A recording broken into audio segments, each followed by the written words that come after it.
নাবালিকা মেয়েকে নিয়ে পালানোর সময় স্থানীয় জনগণের তৎপরতায় চাইল্ড লাইন ও মহিলা মোর্চার নেতৃত্বের হাতে আটক বহির্রাজ্যের প্রেমিক যুগল। ঘটনার চাপা উত্তেজনা বিরাজ করছে এলাকায়।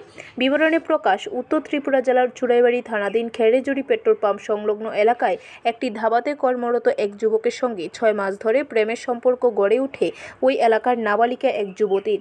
পেশায় হোটেল কর্মী এই যুবকের নাম আমন যাদব। পিতা ভনরলাল যাদব, বাড়ি রাজস্থানের দাতা রামগড় গ্রামে।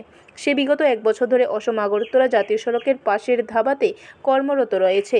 এমতো অবস্থায় অসমের ওই নাবালিকা যুবতী উক্ত এলাকায় থেকে বিভিন্ন কাজ করত।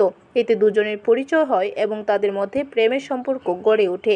আর এই অন্ধ প্রেম যখন বিবাহিত জীবনে পরিণত হতে চেয়েছিল, তখনই ঘটে বিপত্তি। মঙ্গলবার সন্ধ্যায় ওই যুবতীকে নিয়ে বহির্রাজ্যের উদ্দেশ্যে চম্পট দিতে চেয়েছিল। তখন স্থানীয় জনগণ বিষয়টি আঁচ করেন এবং সঙ্গে সঙ্গে গ্রামের উপপ্রধান ও ধর্মনগর মহিলা মোর্চার নেতৃত্বে খবর দেওয়া হয়।